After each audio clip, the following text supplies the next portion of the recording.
苏荣是太守府的七小姐，从小就被婚配给护国公府的嫡公子，没想到未婚夫为了抢女人，竟然被人打得7天下不了床。然而未婚夫要抢的女人，竟被皇帝赏给了太子。月湾进来，小姐，您醒了。你哭什么？我不就磕了一下吗？你家小姐我福大命大，就算没人来医治，也死不了。不是什么？月湾哽咽又难受地说，外面都传遍了，说京城出了一件大事儿，护国公府的小公子和瑞安王府的小王爷抢女人，当街大打出手。他抢就抢呗，你哭什么？碍你什么事儿了？小姐，周小公子是您的未婚夫啊。哦，我倒是忘了，我还有个未婚夫，护国公府小公子周布，是娘生前不知怎么给我定下的。苏荣，一个江宁郡太守府的小庶女，有个护国公府长房嫡出小公子做未婚夫。他娘跟他说这件事时，他愣了一盏茶的时间，等他回过神想了解详情时，他娘没给他问的机会，咽气了。苏荣好奇地问，那他抢过了吗？抢过了。那就行，说连个女人都抢不到手，他也太废物了。月湾一脸震惊地看着苏荣，小姐，那可是您的未婚夫，您还没过门，他就如此荒唐，闹得人尽皆知，带您过门。你觉得这门婚事儿成的了吗？月湾瞬间哑声，扶我起来，我这伤的赶紧请大夫，若是毁了容，才真嫁不出去了。月湾连忙上前扶苏荣，大夫人说，您这个月光大夫就请了3回了，这么下去，府中的银子都被您一个人，秦大夫使完了，说您长这么一张脸，又嫁不去周家，早晚也是与人为妾的命，不如不治，毁了的了，兴许还能做个正牌娘子。不行，我唯有这张脸拿得出手，怎么能不治？您昏迷了半日，奴婢求了大夫人1个多时辰，大夫人始终不点头。父亲呢？他最在乎我这张脸了。老爷外出公干了，要3日后才回来。走，我去找大夫人。苏荣忍着头晕，出了小破院子，走了大约2炷香的功夫，来到大夫人的住处。此时大夫人的屋内一片欢声笑语，苏荣站在门外喊了一声母亲，屋内霎时一静。苏荣迈步走进屋，屈膝见礼，不等大夫人叫起，便自动起身。母亲，周家还没说退婚，即便周家前来退婚，若看到我顶着这么一张脸，到时候说不得看在婚约的份上为我做一回主。您确定不给我医治吗？你拿护国公府威胁我？女儿不敢，女儿就是觉得无论将来是做正牌娘子还是做小妾，这张脸都不能毁了。你这个月请了3回大夫了，你这么爱打架，你倒是别落伤啊！上一回伤了腿，光给大夫的诊金就给了100两，大上回扭伤了胳膊，用好药养了半个月，也花出去100两。如今脸又伤了，你这脸若是想不落疤，岂不是得用凝脂玉断膏？那要什么价？你又不是不知道，一瓶就要1000金。您给我准备的嫁妆，我给你准备的嫁妆，你都折腾出去一半了，如今还有脸提？我可以孤身上轿。孤身上轿史无前例，你是想让咱们太守府和我被人笑话死吗？你给我滚！苏荣站着不动。母亲，我的脸必须治。来人，把他给我拖下去。苏荣转过身，看着门口的丫鬟婆子，他一个眼神看过去，丫鬟婆子都不由得后退了一步，没人敢上前。七小姐打架不要命，不管是谁，只要惹了她，抬手就揍。从3、5岁是小胳膊小腿，到如今快及笄了，相当于从小打到大，且还越打越厉害，连都尉府的公子今儿早上都挨了他的打。是啊，他是伤了额头不假，但都尉府的公子都快被打成猪头毁容了，这府里没人敢惹他，我们做下人的更不敢。大夫人的命令也不及七小姐一个眼神，他们唯唯诺诺，不敢上前拖她。大夫人见惯了这场面，但依旧气得心口疼。你就气我吧，你是不是要把我气死才开心？哪能呢，母亲，您一定要长命百岁。若不是您出了名的厉害，都尉夫人都怕您，不敢找上门来，我也不敢打都尉府的公子。母亲，请大夫就用我的嫁妆给我看完脸，也给您号号脉。我觉得您最近涵养有些差，气性也罢，都没以前有养气的功夫了。对门口吩咐，还不快去请大夫，韦春堂那个最好的大夫，让他带1瓶凝脂玉断膏来。门口的丫鬟婆子齐齐看向大夫人，大夫人愤怒地吐出一个字：滚。苏荣满意，露出笑容。母亲消消气，纯州的混账玩意儿，调戏我不给他点颜色看看，他还觉得我们太守府的人好欺负呢。这些年你打了多少架，我帮你花钱消灾，让人瞒着，才有你如今的名声。你惹谁不好，偏偏去惹陈州。陈都尉府虽然是神姓旁支，也是京城大族出来的旁支，大了他还怎么能不传到京城去？我跟你说了多少次了，女儿家的名声最要紧，你就是不听。护国公府那是什么门楣？若是他们听到了风声，会要一个整日里惹是生非、爱打架的女人吗？母亲，外面不是都传遍了，说周小公子和瑞安王府小王爷为了抢女人大打出手，他们自家都出了爱惹是生非的人，凭什么嫌弃我？再说，我觉得这门婚事早晚都毁，您就别再做攀高枝的梦了，咱们攀不起。你这张脸真是白长了这张脸，当今最盛宠的珍贵妃，人家凭的就是一张脸，你既爱惜你的脸，怎么就不能用它攀高枝了？你若攀得上，咱们家还用得着再将您这小破地方窝着吗？珍贵妃无儿无女，盛宠之下也很可怜吧？要死了你，怎么什么话都敢说？给我闭嘴！再说这话，我打死你！回春堂的大夫来得很快，给苏荣看完诊，拿出凝脂玉断膏。七小姐，待伤口结了疤，就可以用这药膏了，一瓶保证您不落疤痕。再给我母亲号号脉。不需要。大夫给大夫人把完脉后，笑呵呵地说：夫人身体无大碍，就是有些上火，老夫开一个去火的方子，夫人吃2天就好。苏荣站在他身边问：你是不是去过成都卫府了？陈州的伤怎么样？那个陈公子的伤很严重，老夫给开了3瓶凝脂玉断膏。又给你创收了。大夫很上道。戚小姐放心，答应您的事儿一定做到。这个败家的玩意儿，糟蹋他自己也就罢了，若是再不把她给嫁出去，早晚这个家得被他给败没了。母亲，您与其想着把七妹嫁出去，不如先把我们嫁出去吧。我们怕等到嫁人时，一台嫁妆都凑不出来了。是啊，母亲，我们也不想指着七妹一起攀高枝了。再这么下去，她万一嫁不出去，我们也砸您手里了。他还有1个月及笄，我这就去信问问护国公府是怎么个章程。若是护国公府退婚，就真指望不上他了。谁知道那周小公子竟然也一样不着调。护国公府最重信誉，老护国公健在，应该不至于悔婚。只要护国公府承认这门亲事儿，你们的婚事也会跟着水涨船高。母亲，咱们一直都待在江宁，若是按照您的打算，都往京城挤，能行吗？怎么不行？这些年花在你们身上的银子，请了教习先生，学了琴棋书画，难道都是白学的不成？你们放心，就你们的规矩，比京城的闺阁小姐们也不差什么，也就小七除了那张脸能拿得出手，其余的都学了个乱七八糟。我花在他身上的银子也最多。万一护国公府悔婚呢？这个倒也说不准。你们今年最年长的才17，半年之内还是能等的。就算小七这里指望不上了，还能指望你们的兄长，他金秋就要下场了。若是他高中，你们也会跟着吃香，选金的门槛也会高一大截。大夫人拿起一旁的信，你们看看行则，他每回写1封家书，不过3页纸，2页都是在说小七。可是小七呢？刚刚他来，连问都没问一声。行则信里都写了什么？王妈把这家书拿去给小七，让他看完，给行则回信。混账玩意儿，他兄长连我都不惦记，只惦记他。我看他有没有脸提他自己又闯祸的事儿。大夫人把苏荣安排在东北角一处没人住的小破院子。王妈来到小破院子，当初戚娘住的暖香阁，那可真是一个玉堂香碗、锦红作堆的金屋，偏偏被毁了，也不怪大夫人骂戚小姐孽障。小姐，王妈来了。苏荣动作利落地躺回床上，闭着眼睛哼哼唧唧闹头疼。屋里肯定有见不得人的事儿，否则月湾不会一脸做贼心虚的表情。戚小姐蛮横归蛮横，但是一个鬼机灵，身边的婢女却一直跟个小傻子似的，没半点机灵劲儿。王妈恭敬地将家书交给苏荣。戚小姐，公子的家书，夫人让网奴拿来给您过目，说此回书信您来回。每回家书不都是母亲回吗？因为每回来家书3页纸，2页都是说您的。夫人看了1年，很生气，说反正公子也不惦记他，只惦记您，这家书理应您来回。还要回信，我宁可苏醒则不惦记。苏荣看完信，纳闷，大哥没磕坏脑子吧？他将信递回给王妈。我打架打得手疼，写不了回信，你拿回去让母亲写，就跟大哥说一个集家里而已。他大老远跑回来做什么？姐姐们与我相差不多，这1年里集进了3、4个，也没见他回来，让他好好求学。我不要这个特殊，金秋科考，咱们家可指望着他发光发热呢。王妈目光扫过他的床头，戚小姐，您的匕首和磨刀石没藏好，刚刚老奴进来前，您不是还有力气用手在磨匕首吗？磨匕首有力气，写信也该有力气的。苏荣偏头瞅了一眼，果然枕头边处露着匕首把柄和磨刀石，估计是自己刚刚动作太大给露出来了。月湾嬷嬷，苏荣握着笔，一手簪花小楷落在信笺上，让王妈瞧着十分满意。毕竟这一手字还是公子亲手教的，不管写了什么乱七八糟的话，按着字公子瞧见了一定会满意的。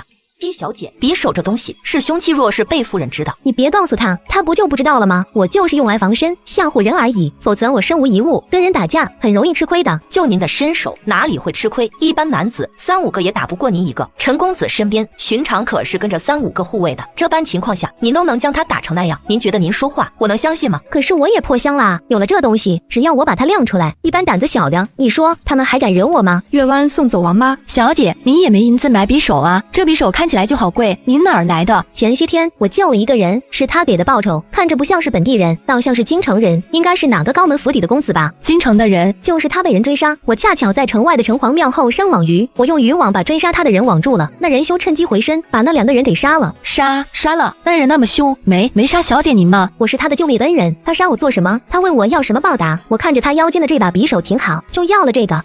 这是杀人者的赃物，怎么能要？万一官府发现失手，查到小姐您的身上怎么办？苏荣不当回事儿，每年杀人抛尸的事多了去了，没准又是一桩无头公案。有一个这样的小姐，月湾觉得每日跟在她身边都是挑战。那个人呢？不知道，他爱哪儿去哪儿去，这匕首给我了就行。王妈将信拿回给大夫人看过，大夫人瞧着这信写的乱七八糟，看得眼睛疼。这写的是什么东西？他就不会写自己，写了一大堆没用的，也没提自己打架闯祸的事儿，只写了一句让他不考个状元，都枉费他花在笔墨上的银子了。这些年行则花在读书上的银子，都没他跟人打架受伤闯祸赔得多。您再重新写一封回信，一起递给公子。不写了，1个月内他肯定会回来。小七的鸡鸡里，他不可能缺席。我给护国公府送一封信，问问婚约还作数吗？咱们家小七马上就及笄了，若是作数，就1月进行；若是不作数，王妈懂戴夫人的未尽之言，心里叹气。那2封信一起送出去吧。大夫人斟酌着提笔，写了一封信给护国公府的老护国公，用蜡封了。送往京城的这封信姿势体大，不要走驿站了，派个妥帖的人亲自去一趟。你说派谁去？派李管家的儿子李岩去吧，那小子妥帖又细致，随了李管家。夫人放心，小的一定将这封信顺利送到老护国公手里。接下来半个月，你拘着小七，好好在府里养伤。半个月后，护国公府就该有信了。万一护国公府守诺，派来人一清，他了头上的伤还没好，怎么能见人？夫人放心，老奴一定看管好七小姐。实在不行，老奴今儿就搬去那小院子里住。是，你就搬去跟他一块住。幸好他还有个怕的，以前是怕刑责，如今是怕你，否则翻了天去了。夫人，是七小姐怕公子，没有公子顶着，她才不怕老奴。怕管什么用？刑责又不能天天盯着他。当晚，王妈就搬去了苏荣的小院。王妈，你这是做什么？来我这里做客？是啊，七小姐，夫人说了，未来半个月我盯着您养伤，您哪儿都不准去。大夫人在您面前真是一点威严都没有，您可别再气她了。万一真气出个好歹来，您怎么跟公子交代？这也不怪我，谁让母亲罚我跪祠堂，大哥拦着，母亲罚我抄书，父亲拦着，我第一次揍人，母亲说打得好，混小子欺负小女孩就该揍呢。是，都是别人的错，谁让您小时候那么可爱呢？谁舍得罚您？可谁也没料到您后来能长成这样。大夫人怕是肠子都悔青了。哎，不出去就不出去吧，反正外面也热死了，不如家里凉快。月湾高兴极了，王妈，您住进来，真是太好了，有您盯着小姐，她就不会跑出去了。她每回扔下我一个人跑出去，我都无聊得很。你吃七小姐弄回来的吃食，都吃肥了吧？我顶多就是也圆了一点儿，体重也就只比小姐多了那么几斤。江宁郡距离京城千里，王妈举荐的李岩很可靠，很容易就进了京城。她没立即找去护国公府，而是先找了家客栈。大夫人交代，先打听打听护国公府周家小公子这个人。这些日子，京城都在传周家小公子周固与瑞安王府小王爷谢林为了抢女人，当街大打出手的事儿。那女子是前御史中丞秦元的嫡次女秦鸾，秦元被斩首后，秦家女眷被充为奴。秦鸾貌美，是京城有名的才女，周固和谢林早就看上了，美人一落难，2个人得到消息，立马就要将人抢到自己家中。于是2拨人马当街撞上，谁也不相让，就这么打了起来。周固单枪匹马，一个人打一堆瑞安王府的护卫，不止自己毫发无伤，还将谢林给揍了，十分嚣张的抢了人，并且放话让谢林滚远点儿。周固带着人回家，老护国公将他先揍了一顿，揍完后，老护国公对他发出警告：你已有婚约在身，若是在大婚前敢带别的女人进门，就打死你。如今只打个半死，是你还没将人带进门。接着，老护国公又把秦鸾送进了宫，请陛下做主，处置他的去处。这2个孩子都被揍得不行，我也没什么可说的了，让瑞王爷和护国公领回家，好生教养。当街抢女人，还大打出手，闹出这样的事儿来，像什么话？至于秦鸾，就将她充作宫女，让皇后娘娘调教一番，送去东宫伺候太子吧。太子是何等身份？这样一来，2人谁都不用再抢了。老护国公在书房里会见了李岩，老护国公看了书信，时间过得真快，原来那小丫头已快及笄了。你先在府中歇下，容老夫打算一番，再给你家夫人回信。是。周固被老护国公揍得很，在床上躺了7天，如今已过去半个月，伤也好的差不多了。我这半个月可没出去惹事儿，祖父又有什么事儿找我？一把年纪了，头发都白了，怎么就这么爱管我？没个正形，你那3个哥哥，一个比一个板正，你呢，不孝子孙，堕我护国公府的门楣。祖父，我3个哥哥自小长在军中，军中纪律森严，他们自然受教良好。当初您死活不让我跟他们一样，在军中长大，如今您看我不顺眼，又来怪我。上书房是何等地方，你偏不好好学，东宫又是何等地方，太子的严师也管不住你。早知道你长成这副德行，刚生下来我就该掐死你。您说的好听，您若掐死我，祖母和我娘能干嘛？都是他们把你宠坏了，你学什么不好，非跟人学着抢女人。当年你在上书房扰乱先生上课，我都没这么生气。陛下已将秦鸾赐给太子，你就别惦记了。周固没说话，我早就告诉过你，你有一门自小定下的婚约，不可胡来。你当耳旁风，我告诉你，咱们护国公府的子孙，正气不进门，不可纳妾，也不能有通房，这一条，任何一个子孙都不能违背，听到了没有？听到了。所以呢？所以你有婚约，就不可胡来，也不可随意招惹别的女人，从外面抢女人更是不行，否则我打断你的腿。您从小不让我去军中，跟着哥哥们一起也就罢了，您还从小给我定下了婚约，难道我是地里捡回来的小白菜吗？您就克着我一个人祸害？你说的是什么混账话？你又没见着人家姑娘，怎么就拿不出手？江宁郡的一个小庶女，您听听，她一个庶女能有多好的教养，多拿得出手？我不娶她。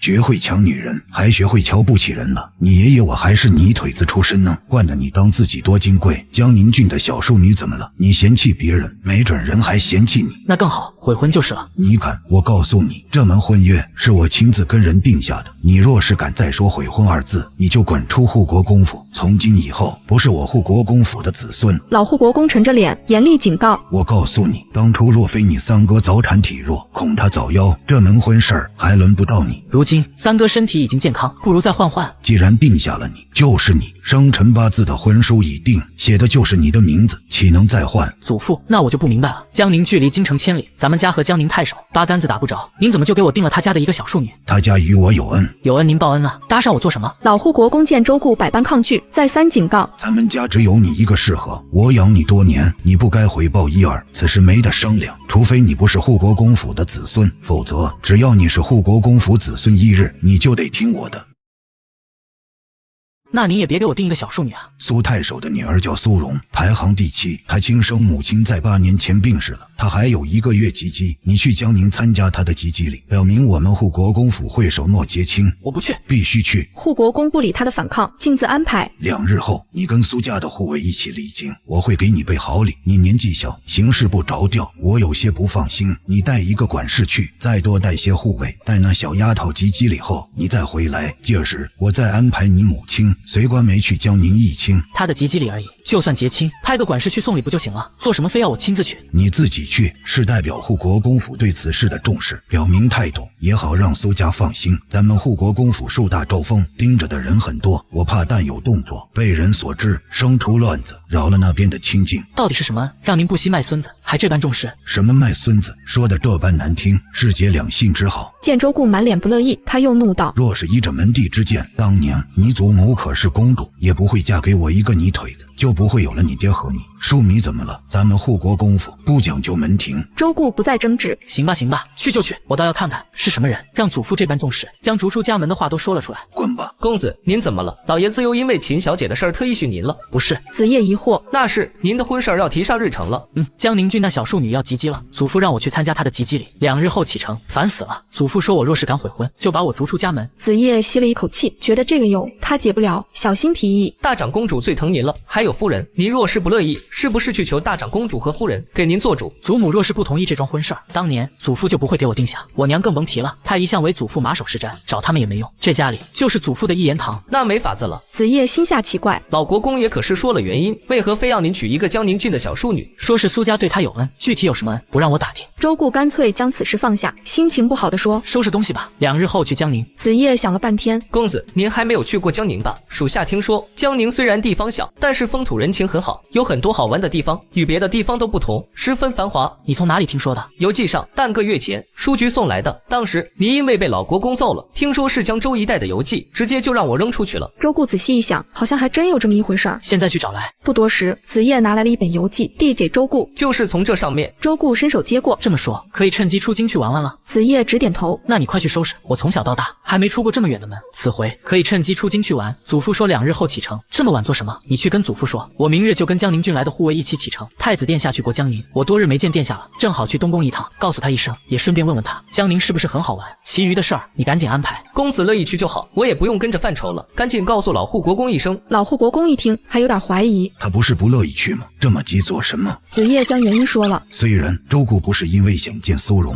才急着去江宁，但总归是乐意去江宁。也罢，明日就明日，时间虽急些，但礼也不是不能准备好的。老护国公将管家叫来，吩咐备礼。礼单务必要厚实，苏家每个人都给备1份礼，另外给苏七小姐的礼要更为贵重。礼单你好后拿来给我看。老护国公吩咐完，回了内院。大长公主是太祖嫡女，太祖建朝后第一个受封的公主，封号圣安，与高祖一母同胞，地位尊崇。如今的老护国公跟随父亲，陪着太祖打下大梁江山，由太祖赐婚，将圣安大长公主下嫁护国公府。我听说江宁那边派了人来，顾哥儿要立马启程去江宁。还有1个月，那小姑娘就及笄了。苏家大夫人派人来信问我是个什么章程，委婉地说，若是毁约，苏家也是乐意的。咱们护国公府毁约，苏家乐意。是这个意思。苏家大夫人倒是个心的敞亮的，没觉得攀附护国公府而低人一等。当初那孩子选了苏家妻身，倒也没选错。至少这个大夫人虽没见过人，但字里行间是个明事理的。8年前，我本想将人接来京城，也好与顾哥儿培养感情。你怕那小姑娘寄居护国公府，觉得寄人篱下，会心思敏感，不如待在江宁。但如今可好，顾哥儿不乐意，别弄成怨偶，反而不和美。难道就真毁了这桩婚约？顾哥儿是说宁愿自出家门，也不履行婚约吗？那倒没有，就是满脸不乐意。我让他亲自去江宁参加那小姑娘的吉祭礼，跟他说不能悔婚。但他去了之后，若是见了人，依旧不乐意去。而那小姑娘若也同样无意嫁，便罢了。这样也好，你也无需忧心。那小姑娘没在咱们跟前长大，也不知道长成个什么性情。若是顾哥儿见了人还不乐意娶，也无需逼他，让大儿媳将那小姑娘认作义女，再给她重新选一门亲事儿就是了。2个人过一辈子，还是要和和美美的好。做不成夫妻，就做兄妹，倒也能行。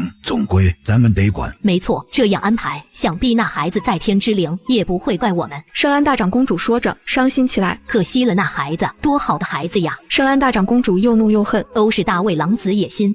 多说无益，带周顾去了江宁，见了人后再说吧。老护国公还是希望这门亲事儿成。当年他以一人之力救了大梁，也救了我免于战死沙场。于国是大义，与我护国公府是恩义。若是那小姑娘嫁进来，万万不能亏待她。那是自然。顾哥儿虽胡闹些，但心地良善，也懂事理。若是将当年之事说与他，他兴许便会。当年之事越少人知道越好。周顾那小子还是年岁太小，不稳重，让他知道当年之事没什么益处。据我所知，江宁那边也在瞒着。就算那些旧事有朝一日被人知道，但也不是现在。多一事不如少一事，先把人娶进门再说。老夫妻2人私下里达成一致后，又派人喊了大儿媳国公夫人，将周顾即将去江宁之事、周顾的态度以及他们的打算说了一下。国公夫人操持着整个护国公府诸事，是个果断清明的人。听完2老的打算后，公爹和母亲说的是，儿媳没意见，就这般决定吧。您2老也无需担心，他的孩子定是错不了。顾哥儿不着调，我还担心委屈了人家姑娘。顾哥儿还年纪小，再长2岁就稳重了。他天性如此，不知何时才能稳重。在东宫陪太子读书几年，也没个长进。再看看太子殿下，从小就稳重，不愧是储君。储君任重，顾哥儿肩上没有重担，自是不能比的。他这般性情，我看也没什么不好。就拿秦鸾的事来说，他挨了一顿揍，不也没闹腾吗？这已经是很不错了。他在东宫待的这几年，还是有长进的。平素也没听说他喜欢秦家那小丫头，怎么还跑去抢人了呢？我刚听人说他出府去东宫了，而今日那个秦鸾也由皇后娘娘调教好，送去东宫了。他不会是得到消息跑去见那个秦鸾了吧？老护国公还不知道周顾出府了。胡闹！圣安大长公主见老护国公要怒，也不见得是去见那个秦鸾了，他还是懂事儿的，兴许是要离京告知太子一声。国公夫人觉得也有可能，我已派人跟去东宫了，公爹放心，爹不会让他再胡闹。这个混账从小到大就不让人省心。周顾来到东宫后，好巧不巧赶上宫里人送秦鸾入东宫，周顾自己都震惊了。我这是什么狗运气？怎么赶得这妖巧？早不来晚不来，偏偏这时候来东宫，却碰到了这件事儿。周小公子好，我来见太子殿下，不知殿下可在？太子殿下在的，小公子您先请。周顾在东宫陪读几年，所以他来东宫从来不需要人通报，只需要亮出腰牌，东宫的人便会放他进入。于是周顾目不斜视，大步进了东宫。周顾去了太子的书房，太子晏回生是皇后嫡子，东宫储君，出生便被立为太子，如今19。殿下已年岁不小了，也该收用人伺候了。陛下今年有意给您选妃，太子非人选，殿下可有打算？晏回生顿了一下，没说话。殿下若有人选，还需早做打算，万一陛下选的人您不如意，此事就难办了。如今趁着陛下那边还没定下，您若有中意的人选，得提前知会皇后娘娘，也好促成。晏回生捻了一下手指，依旧没说话。太皇子妃出身南平侯府，二皇子妃出身平西将军府，这2府都是望门，您的太子妃一定不能身份不显，否则难以压制大皇子和二皇子。其实您娶护国公府的姑娘最好，如今护国公府的5小姐还没定下亲事。护国公府有周顾，犯不着联姻。不选护国公府，还有丞相府、瑞安王府、成安侯府、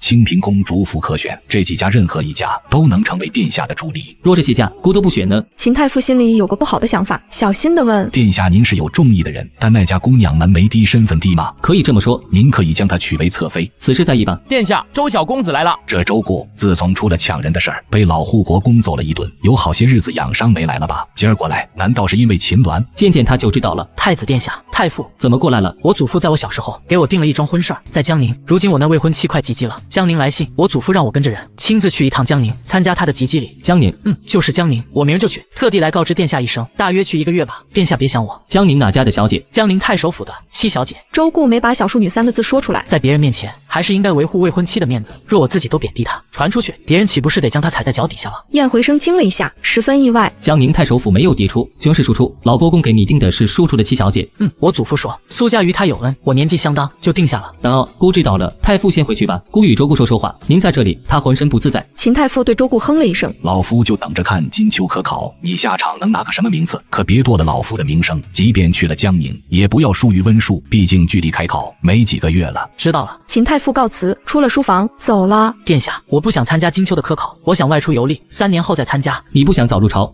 有这个想法。祖父不让我投军，我也不想早入朝。外面天地那么大，不了解民生百姓，何谈为官为百姓做主？老国公同意吗？我还没与祖父说，怕他不同意。但若是您和秦太傅支持我，祖父应该不会反对的。殿下，您帮我呗。你来找我，是不是打算去过江宁后不回京了，直接外出游历？燕回声看破他的心思，是有这个想法。殿下，还是您敏锐。是你的心思很明显，姑才推测出来了。老国公让你去江宁参加你未婚妻的及笄礼，应该打算在及笄礼后便给你上订婚期了。你却说要外出游历，那婚事儿岂不是要拖延？拖延多久？1年、2年还是3年？人家姑娘能等第3年吗？届时该多大了？就是这个难办。你还没见过婚期吧？你先去江宁见过人后，再好好想想。你若是还决定金秋不下场，想外出游历，再与老国公商议。这些年除了投军之事，老护国公不允外，还没有不允你的事儿，兴许也好商量。这样也行。殿下，您前一阵子去过江宁，江宁是不是很好玩？风景秀丽，是个好地方。燕回声看着他，思忖片刻。这次我去江宁时遭遇刺杀，有个人救了我，我脱身后急着走，没问他名字，你帮我找这个人，打探一下他的身份。行啊，殿下说说他什么样子？是个女儿家，14、15岁的样子，当时天色已黑，模样没看太清，不过应该长得很好看，笑起来也很好看。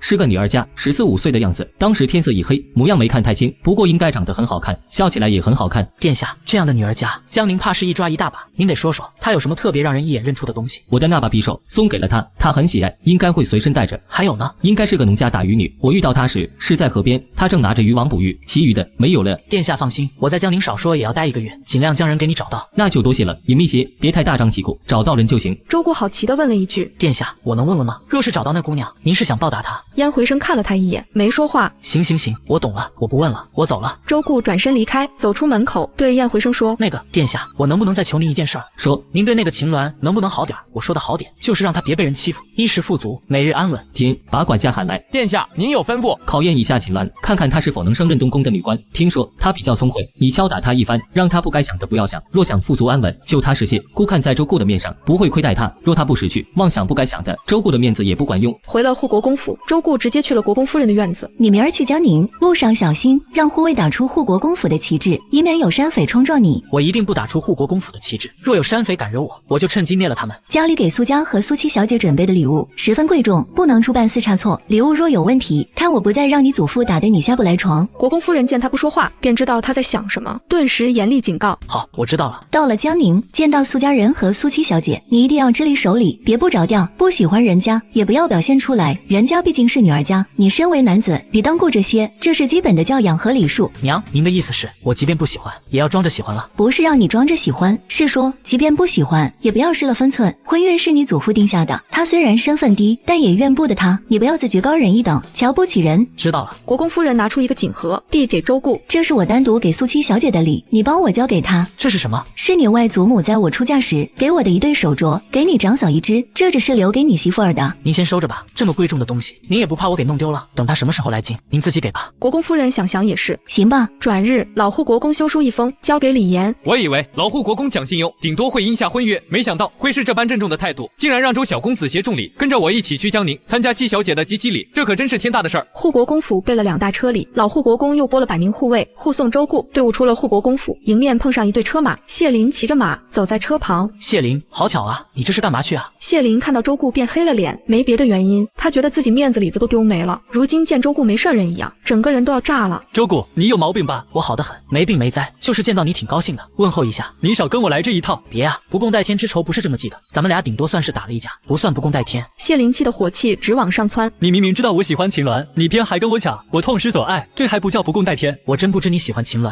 我若是早知道，肯定不跟你抢。说实话，我已后悔死了。你少来这一套，你心里指不定怎么了呢？我有什么可乐的？我虽抢到了人，但也没留住啊，还被祖父揍得7、8天下不来床，我也很冤枉啊。咱们俩谁都没讨得好，和解吧。不和解？哎呀，你这人可真不大度，也太小气了。不就是个女人吗？看开点，要不改天我帮你物色一个赔给你。你说的轻巧，谁也不是秦鸾，你怎么赔我？天下之大，总有更好的嘛。你心胸开阔点，男子汉大丈夫，何患无妻不是吗？听你这语气，你根本就不喜欢秦鸾，你有病吧？跟我抢人做什么？我都说了我后悔了。哎呀，你也看开点吧。谢林已不想再跟他废话，滚！行吧，那我走了。你估计有1个月看不见我，自己冷静冷静，没准就想开了。你要去哪里？去江宁郡，据说外面山匪多，你别被山匪给宰了。瑞安王妃笑看着周固，我听说老侯爷给你定下了一门婚约，可是在江宁郡。果然，瑞安王妃不好惹，第一句话就直扎我要害。回王妃，正是江宁是个好地方，山水养人，钟灵毓秀，养出的姑娘必是秀丽柔美，就是路有些远，你一路上小心些。我晓得，多谢王妃。周固在长辈面前还是很守礼的。你既是去江宁，我们去大佛寺，这100里路程还是顺路的，你们别站在这里说话了，趁着天色还早，一起走吧。谢林震惊又好奇，便没吭声。周固没什么意见，反正带着2车里也走不快。好啊，一起走。